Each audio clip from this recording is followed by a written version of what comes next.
Adler sur France Inter.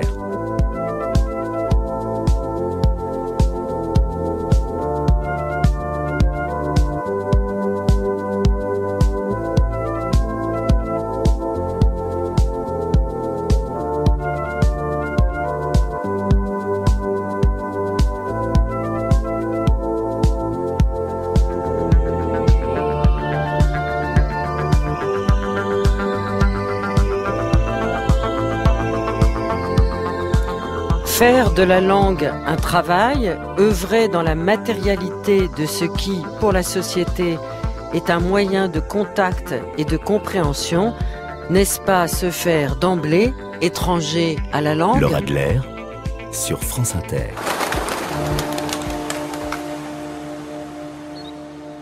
Ce soir, dans l'heure bleue, nous avons la chance de recevoir Julia Kristeva à propos de la publication de ses mémoires intitulées joliment « Je me voyage ».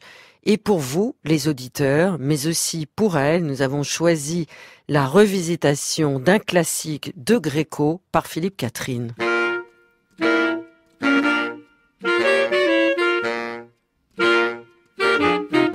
Déshabillez-moi, déshabillez-moi. Oui, mais pas tout de suite, pas trop vite. Sachez me convoiter, me désirer,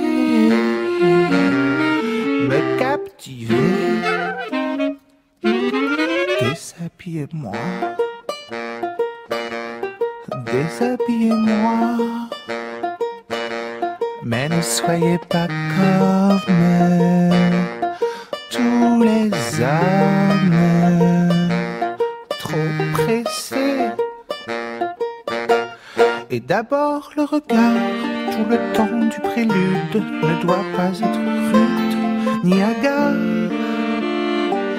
Dévorez-moi des yeux, mais avec retenue, pour que je m'habitue peu à peu. Déshabillez-moi, oh déshabillez-moi. Oui, mais pas tout de suite, pas trop vite. Sachez m'hypnotiser, m'envelopper, me capturer. Déshabillez-moi, déshabillez-moi avec délicatesse, en souplesse et doigté. Choisissez bien les mots, dirigez bien vos gestes, ni trop lent ni trop leste sur ma peau. Voilà, ça y est, je suis frémissante et offerte de votre main experte. Allez-y, déshabillez-moi,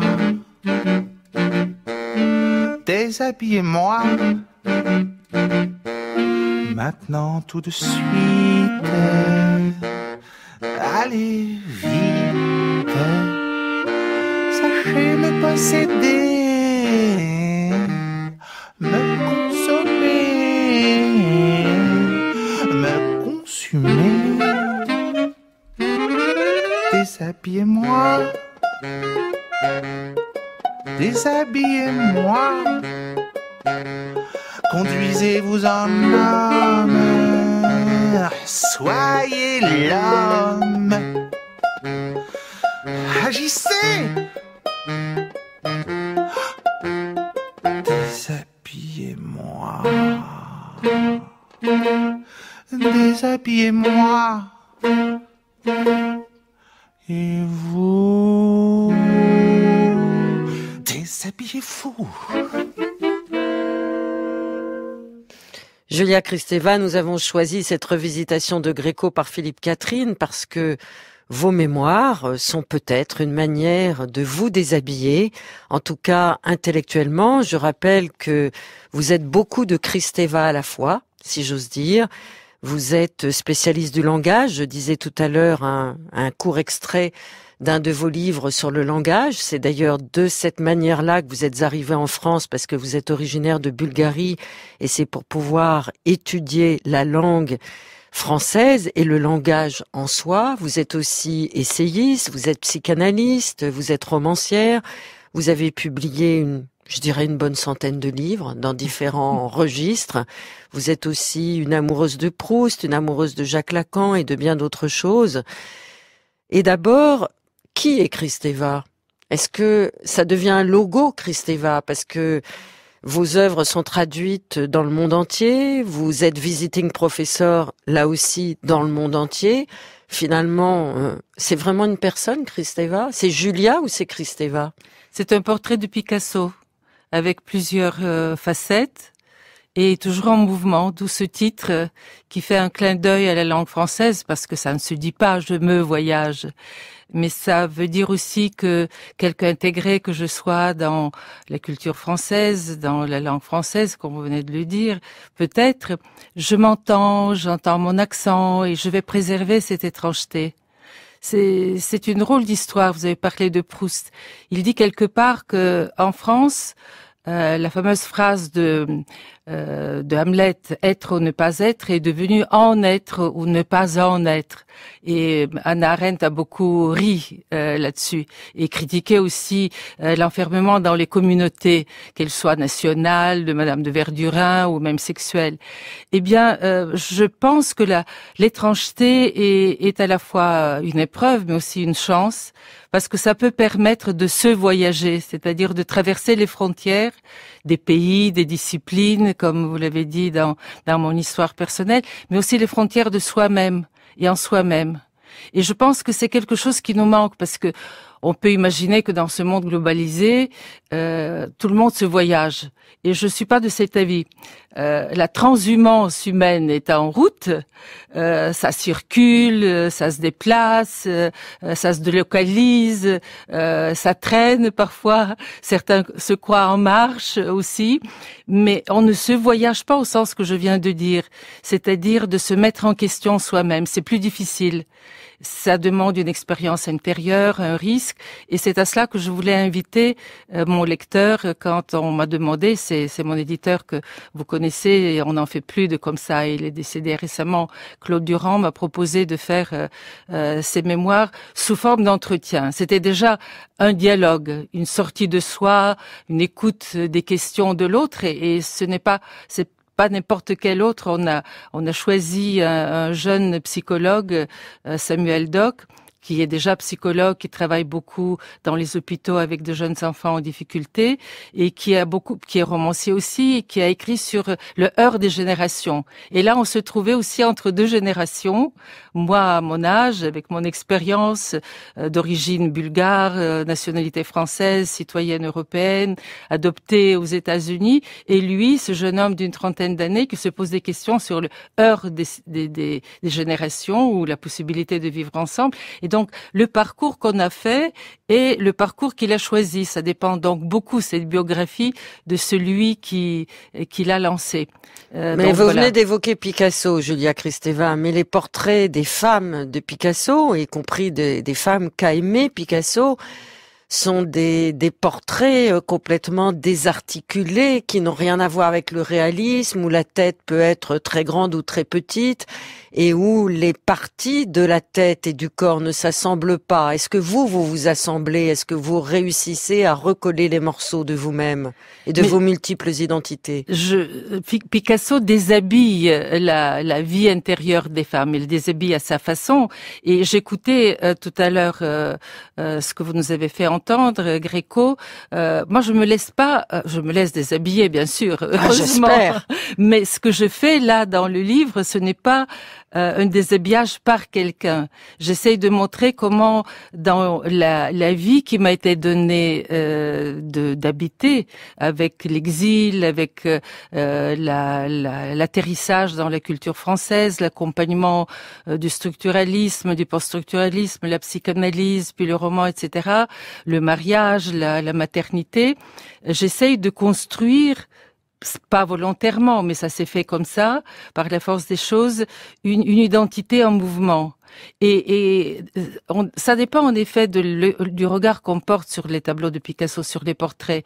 Moi, je les vois comme une complicité avec la complexité féminine. Et je suis féministe, nous le sommes, chère Laure, ensemble. Je ne suis pas de celles qui se battent pour affirmer une identité contre une autre. Je suis déjà comme psychanalyste partisane de la bisexualité psychique que je cherche en chacun, qui est source de créativité. Et à partir de là, comme ma chère Colette, que nous avons visitée récemment à Saint-Sauveur, vous étiez parmi les fans. Eh bien, elle épouse la chair du monde, et les femmes, et les lesbiennes, et les mères, et les mauvaises mères, mais elle est surtout cette écrivaine qui vit avec l'éclosion du monde.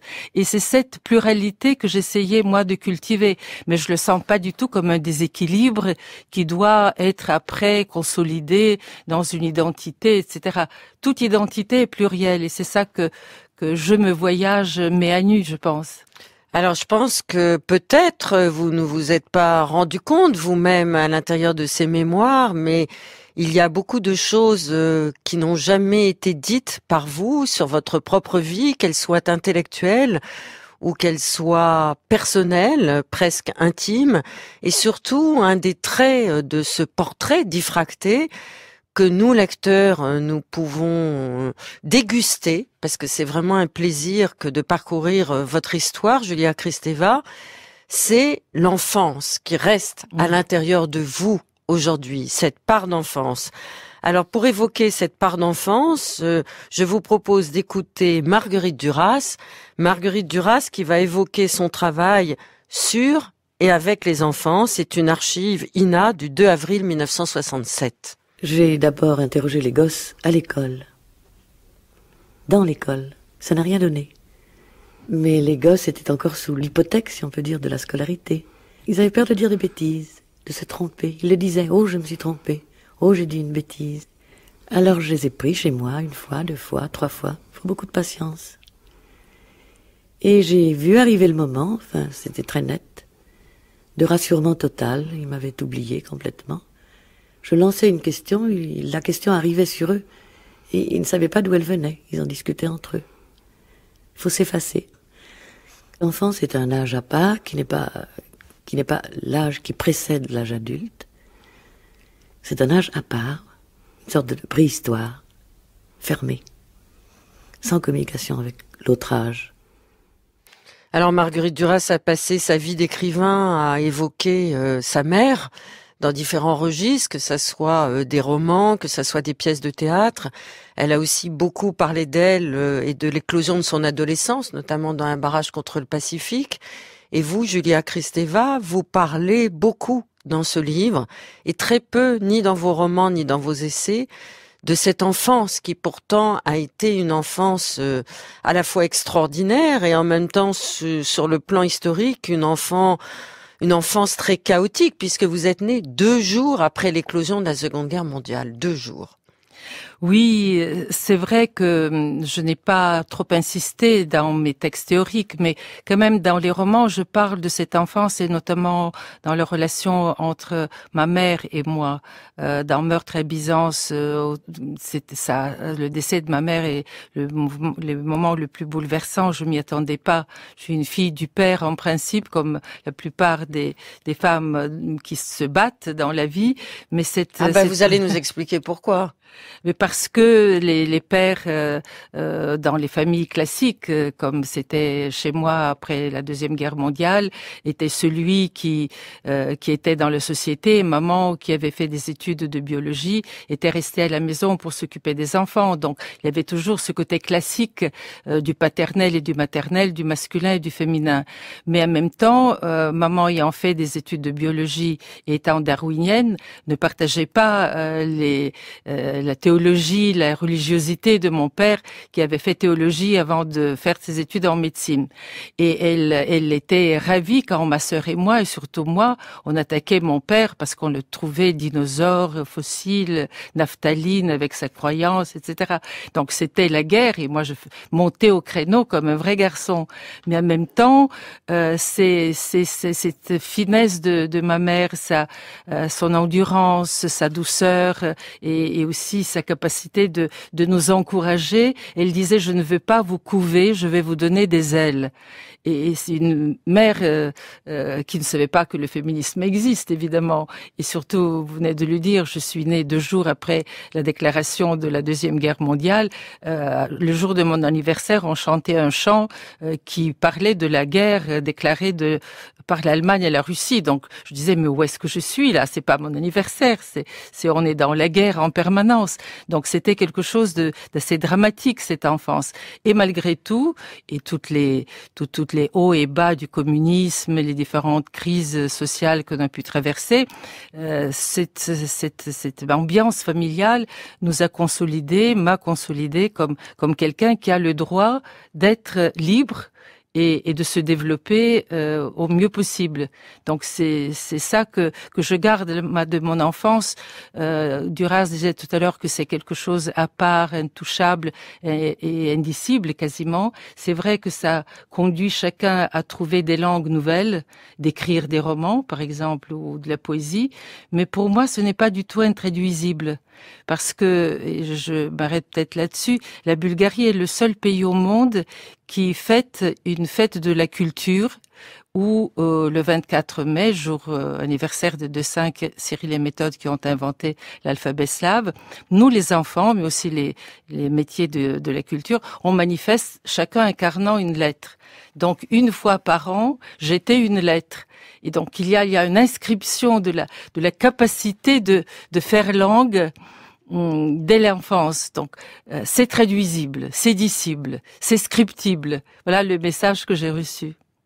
En tout cas, vous avez vécu en Bulgarie jusqu'en 65, Noël 65, date à laquelle vous demandez par l'intermédiaire de votre professeur principal une bourse de Gaulle pour essayer d'étudier en France, car c'est un pays qui vous plaît, qui vous séduit pour des tas de raisons culturelles.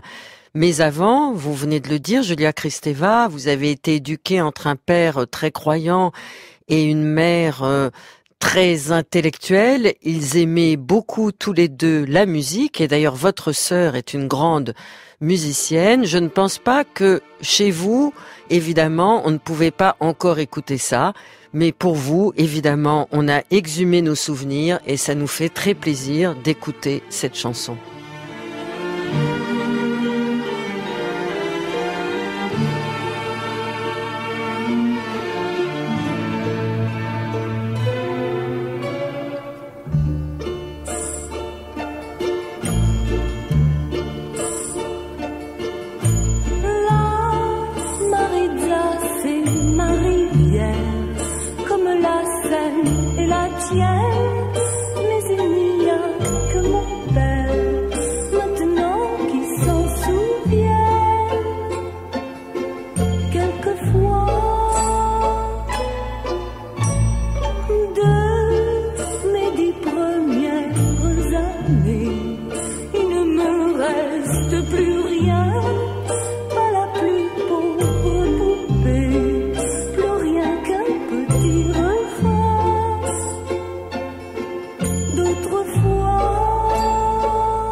partis sur les chemins de l'espoir et nous on les a suivis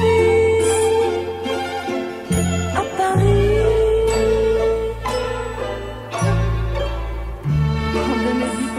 Ah bah Sylvie Vartan, elle a fait la même chose que vous, hein. Elle était amoureuse de son père et puis elle est partie de Bulgarie.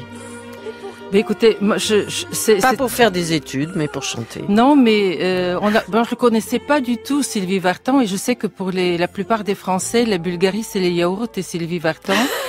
C'est pas tout à fait les mêmes longueurs d'onde, mais les heures bleues nous baladent de Marguerite Duras à Sylvie Vartan et pourquoi pas nous deux, chère Laure, mais c'est très sympathique. Bah écoutez, j'ai entendu dans l'émission de Mishka Assayas à 21h sur France Inter hier soir que figurez-vous que Sylvie Vartan était un modèle pour Leonard Cohen quand même. Vous voyez, de quoi être fier d'être bulgare. Vous, mais les je suis filles, très fière. Sylvie et vous. Je suis très fière d'être bulgare. Je rentre de Stockholm où figurez-vous, il existe un Kristeva Circle qui Ça, est... c'est chic. Ça, c'est chic et snob. Et vous n'avez pas rencontré Bob Dylan? Mais non, il ne veut pas venir. Mais il y a quelque chose qui le ressemble avec Bob Si vous Dylan. avez le prix Nobel, vous irez, vous. Non, mais attendez, il est né la même année que moi et il avait une délégation chinoise parce qu'il y a des Chinois dans le Kristeva Circle et qui m'ont dit que nous sommes tous les deux dans le zodiaque du snake. C'est parce qu'on parle en anglais. Et c'est-à-dire du serpent, c'est-à-dire des gens très sensuels et très secrets. Et puis, vous adhérez? Moi, je crois, à cette oui, définition je crois. de vous? J'adhère. Et surtout, le représentant du prix Nobel qui était venu assister à nos conférences, à nos débats du Kristeva Circle, nous a dit que ils ont choisi Bob Dylan parce qu'il désintègre les identités des genres, musique et poésie. Il me dit, mais vous aussi, d'une certaine façon, parce que vous faites de la philosophie dans le roman. Bah, donc, attention j'étais pour très l'année gratifiée. prochaine. Non, non. Peut-être d'abord... Donc ça vous choque pas que Bob Dylan ait eu le Nobel, contrairement à certains écrivains français qui se sont exprimés semaine dernière en disant « Oh, la chanson, c'est un sous-genre » et tout ça.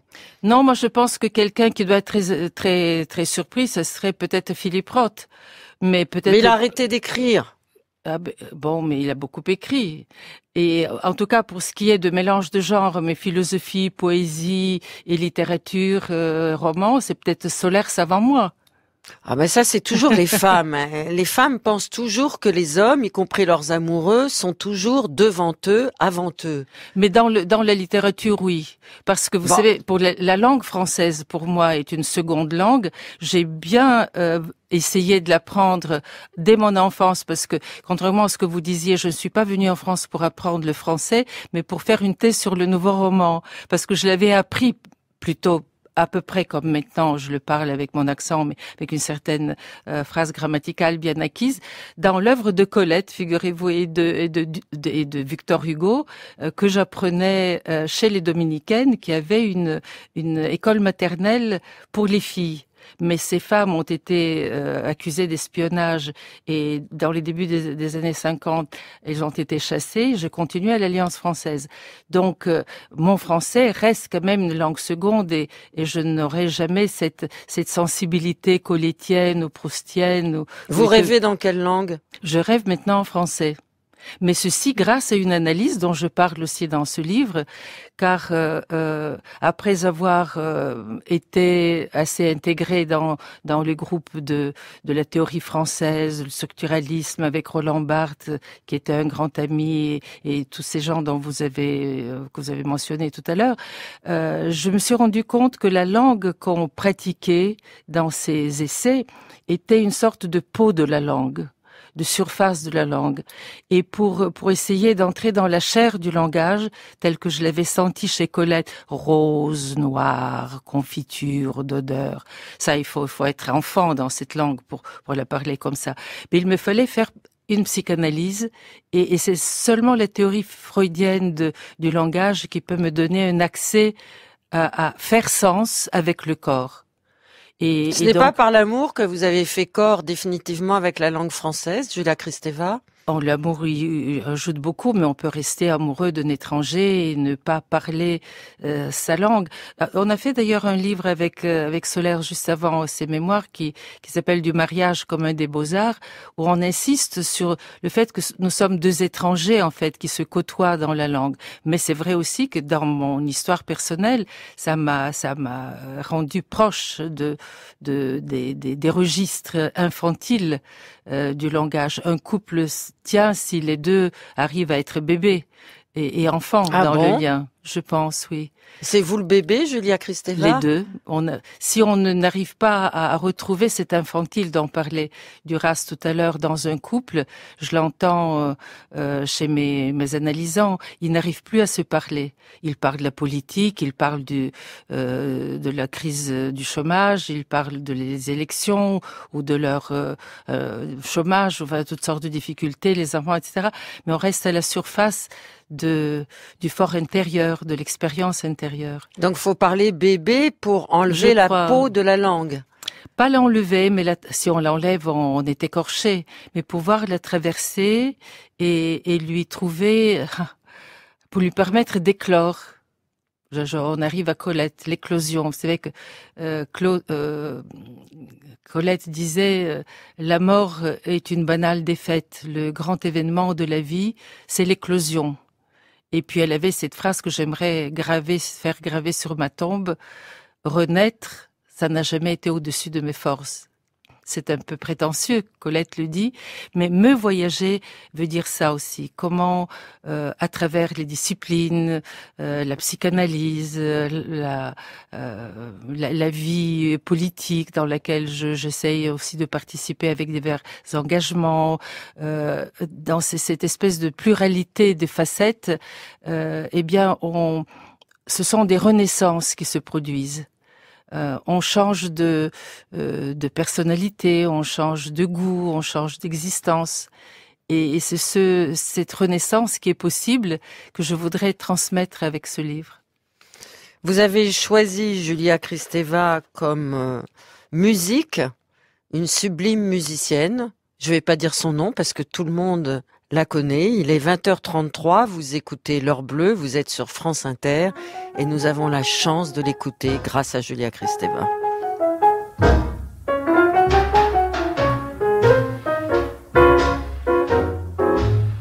I love my man, I'm alive, I say I don't. I love my man, I'm alive, I say I don't. But I'll quit my man, I'm alive, I say I won't. I've been your slave, baby, ever since I've been your babe. I've been your slave ever since I've been your babe. But before I'll be your dog, I'll see you in your grave.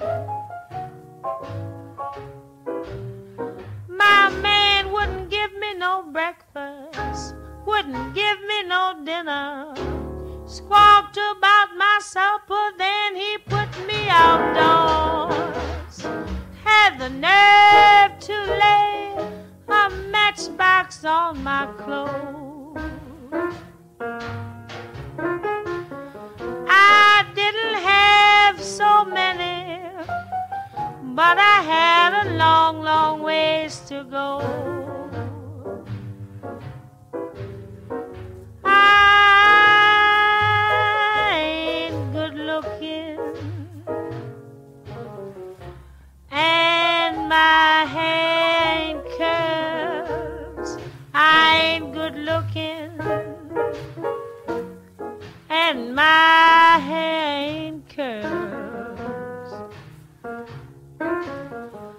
But my mother, she give me something.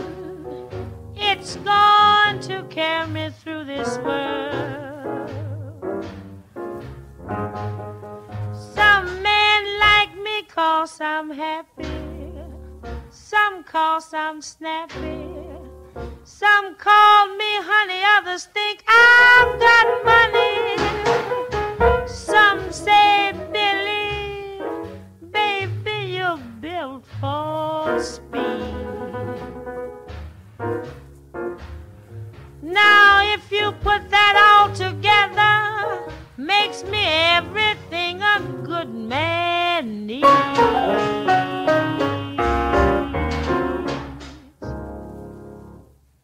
Quand l'avez-vous écouté la première fois, Billie Holiday, Julia Kristeva?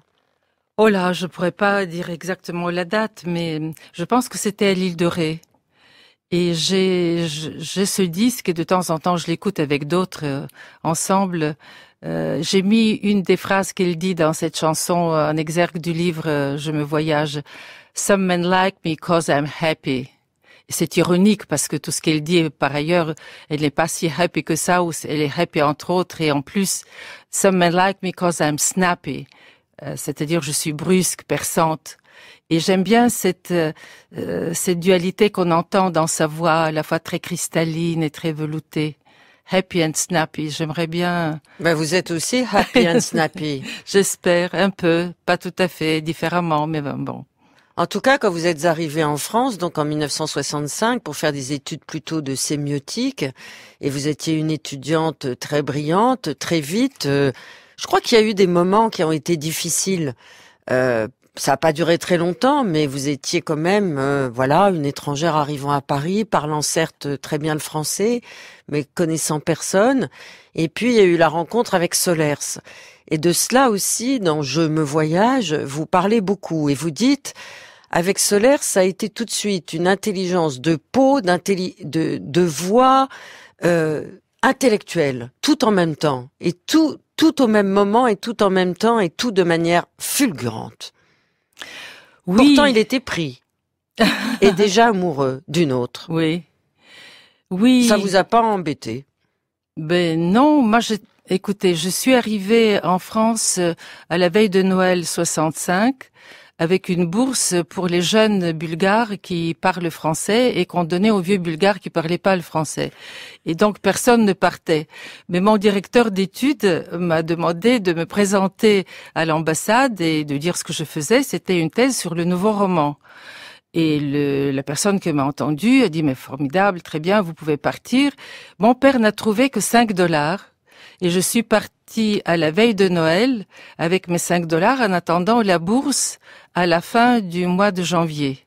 Quelqu'un devait m'attendre à l'aéroport et cette personne n'est jamais arrivée. Je raconte toute cette histoire dans le livre et je ne savais pas que faire. Une dame de l'ambassade était dans l'avion. Elle m'a accompagnée jusqu'à l'ambassade parce qu'on se disait que cette personne viendrait me chercher à l'ambassade si elle s'était perdue. Donc elle s'était pas perdue, personne n'est venu. Le temps passant, j'étais complètement frigorifiée. Je n'avais pas le billet de retour et tout à coup quelqu'un passe et on me le présente. Albert Cohen. Rien à voir avec le chic. Pas du tout, ça n'a rien à voir avec C'est pas le même. C'est pas le même. C'est un homonyme qui était un journaliste bulgare accrédité aux États-Unis, qui avait écrit un livre sur le dégel, ancien communiste, anti-stalinien, critique par rapport au régime. Personne ne voulait faire d'article sur son livre. Moi, j'ai dit, moi, je le fais. Le lendemain, j'étais descendue en flammes dans à la première page du journal communiste de l'époque qui disait que cette Kristeva est une agente de l'impérialisme et du sionisme. Mon père était abasourdi, on l'a pas dit à ma mère. Enfin bref, je vous passe les détails. Et Albert Cohen en question me dit, mais qui vous êtes? Je suis Julia Kristeva. Ah bon, mais il était un peu déçu parce qu'il attendait une militante consciente du combat qui restait à faire. Et il m'a présenté à sa collègue de Paris et je suis restée chez elle jusqu'à ce que la bourse soit accordée à la fin du mois. Donc vous comprenez que avec tout ça, rester en France, vivre en France, être aimé par quelqu'un qui était considéré comme une espèce de phénomène de Saint-Germain-des-Prés, ami d'Aragon que j'ai très vite rencontré et qui m'a conduit d'ailleurs à changer de sujet, mais on en parlera plus tard pour la thèse, pas le nouveau roman, mais l'histoire du roman.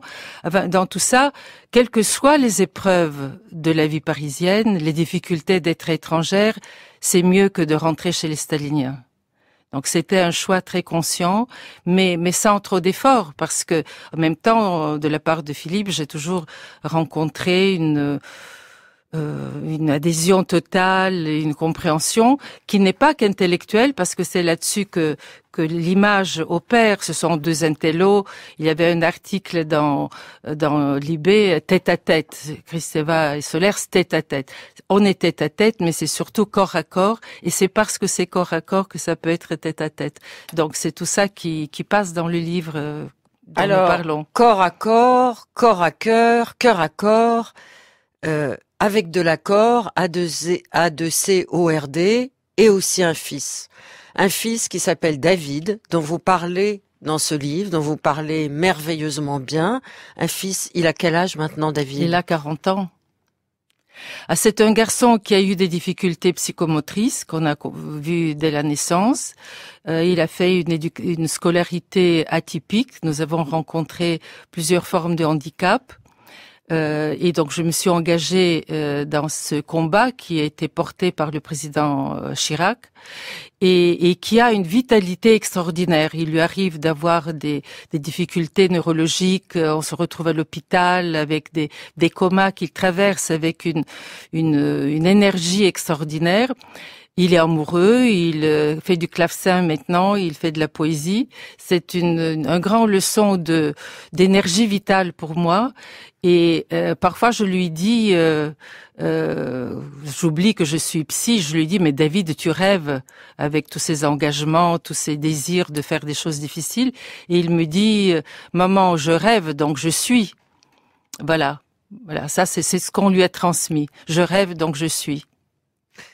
Alors, vous savez, Julia Kristeva, dans l'heure bleue, on demande à quelqu'un qui connaît bien le travail de l'invité de s'exprimer. Nous avons demandé à l'écrivaine, essayiste, universitaire, auteur d'un monumental ouvrage magnifique sur Roland Barthes, qui d'ailleurs paraît aujourd'hui même en version poche. Je veux parler de Tiffaine Samoyau, de s'exprimer sur vous. Écoutez.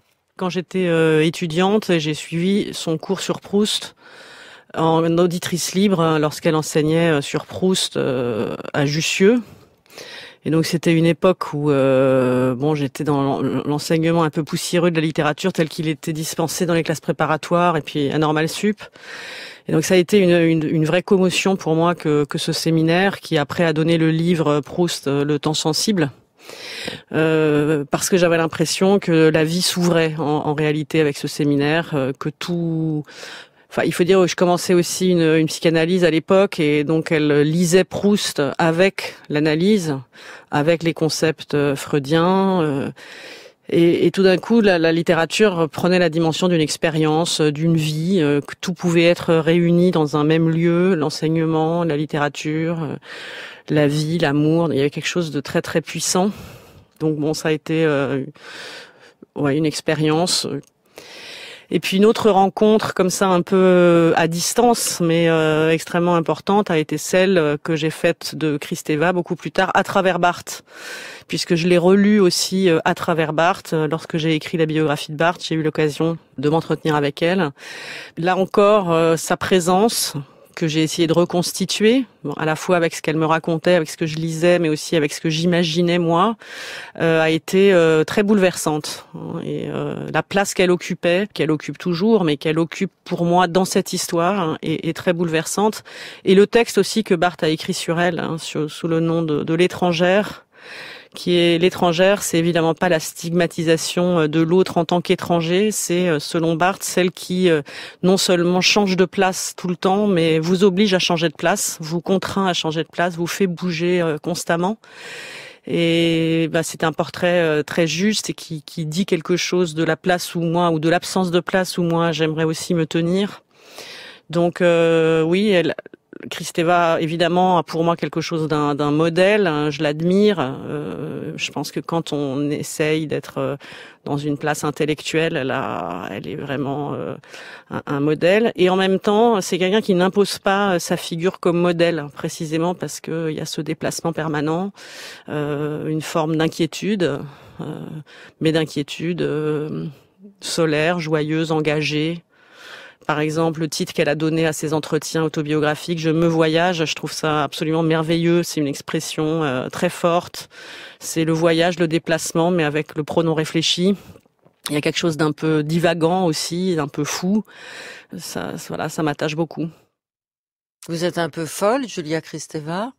Non, mais je suis très émue par ce que dit Tiffaine Samoyo, et j'étais en train de penser que j'ai rencontré des personnes qui auraient pu dire ces choses-là, justement à ces rencontres de 3 jours à Stockholm, où il y avait des enseignants, des philosophes, des anthropologues, des écrivains de différents pays, et qui avaient chacun son parcours et qui avaient trouvé à un moment donné une vraie rencontre à partir de mes textes. C'est parce que vous vous mettez en question et qu'avec vous, être intellectuel, aimer la littérature, aimer la psychanalyse, aimer le champ de la théorie, c'est quelque chose de passionnant, c'est pas quelque chose d'obligatoire. Vous avez la sensualité de l'intelligence. Alors je vais dire ce que Roland Barthes écrivait de vous et sur vous. Je cite Roland Barthes: Julia Kristeva change la place des choses, elle détruit toujours le dernier préjugé, celui dont on croyait pouvoir se rassurer et s'enorgueillir. Ce qu'elle déplace, c'est le déjà dit, c'est-à-dire l'insistance du signifié, c'est-à-dire la bêtise. Ce qu'elle subvertit, c'est l'autorité, celle de la science monologique de la filiation. Voilà. Et à force de savoir, parce que vous savez beaucoup de choses dans différents champs disciplinaires très très différents, Julia Kristeva, est-ce que l'insu, en vieillissant, ne devient pas quelque chose encore de plus important que le su? Il y a des gens qui savent beaucoup plus que moi, mais je choisis dans le savoir d'abord des découvertes, des positions que j'essaye de sonder pour les renvoyer une expérience intérieure et une passion qu'ils suscitent en moi, et de communiquer par-delà le sens, l'expérience qui soutient le sens. Je crois qu'on nous parle beaucoup aujourd'hui que les politiques n'ont pas de vision, on cherche des schémas, mais il y a qui ont des visions, mais ils n'arrivent pas à les incarner, ils n'arrivent pas à transmettre la passion.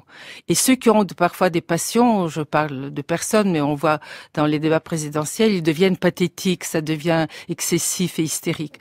Donc le grand défi pour notre génération d'intellectuels et d'artistes, c'est de toucher la passion des gens au singulier, pas des communautés, pas tous les homosexuels, toutes les femmes, tous les musulmans, tous les juifs, mais la personne.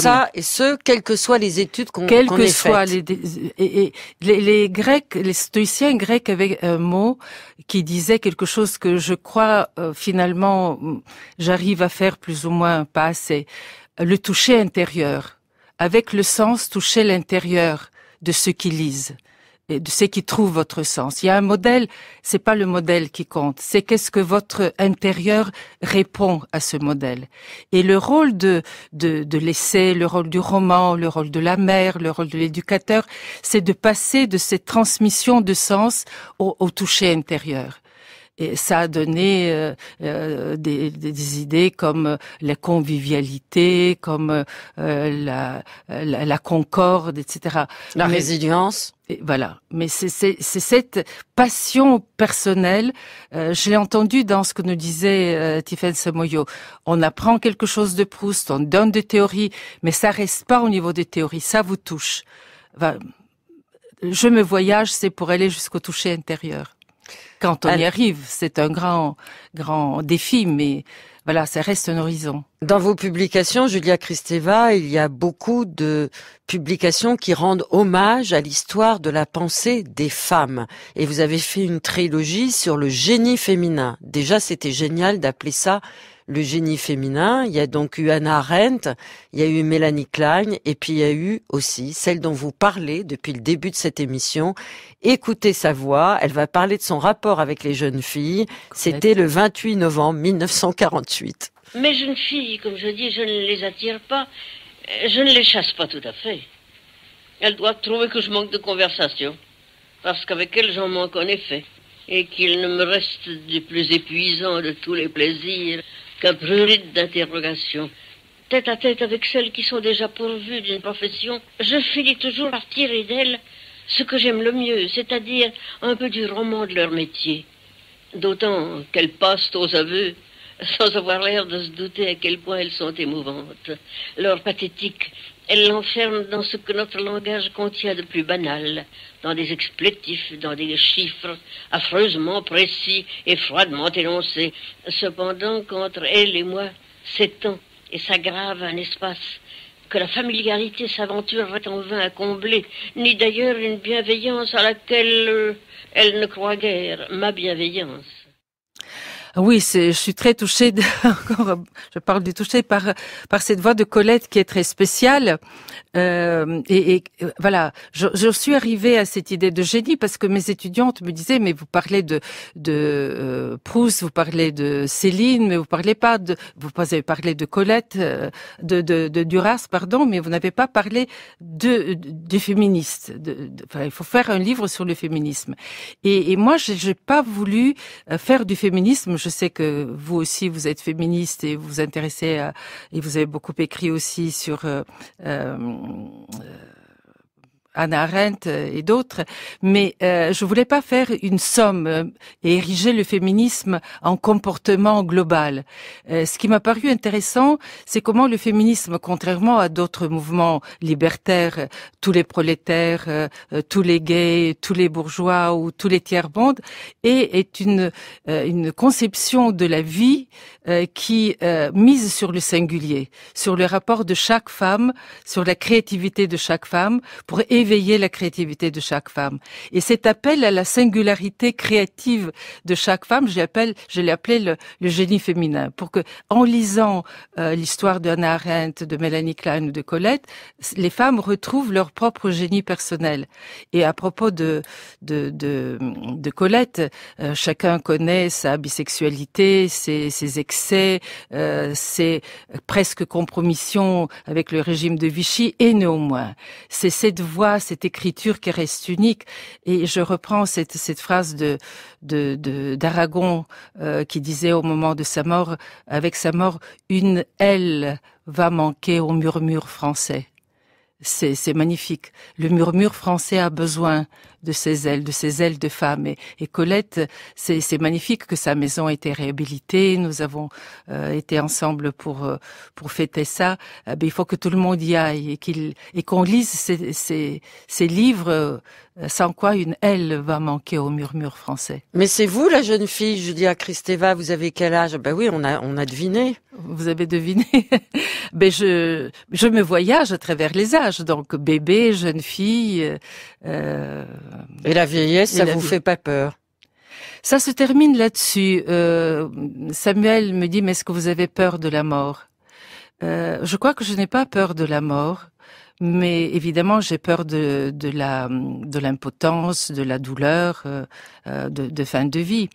Et pourtant je finis avec une apologie du bonheur, à travers une autre féministe que je crois être une des fondatrices du féminisme français, bien avant Simone de Beauvoir, c'est Émilie du Châtelet, dont on a beaucoup parlé chez les féministes, mais on n'a pas beaucoup parlé de son livre sur le bonheur. Elle écrit un grand essai sur le bonheur pour dire en substance que c'est une illusion, mais il faut savoir jouer avec les illusions, non seulement jouer, mais jouir des illusions. C'est un peu mon message aussi. Merci beaucoup, Julia Kristeva. Pour toutes les personnes qui croient au bonheur, il faut lire Je me voyage, mémoire au pluriel, entretien avec Samuel Doc, Julia Kristeva, aux éditions Fayard. Et pour terminer dans le bonheur, quoi de mieux et qui de mieux que Dionysos avec sa chanson d'été?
C'est fini l'été, vous avez entendu Dionysos, Billie Holiday, Philippe Catherine, merci à Thierry Dupin, à Véronique Barnet qui a réalisé cette émission, Élodie Royer, Anne-Sophie Dazard qui l'ont préparée comme chaque soir et merci à Mathias Alléon qui est à la régie technique ce soir.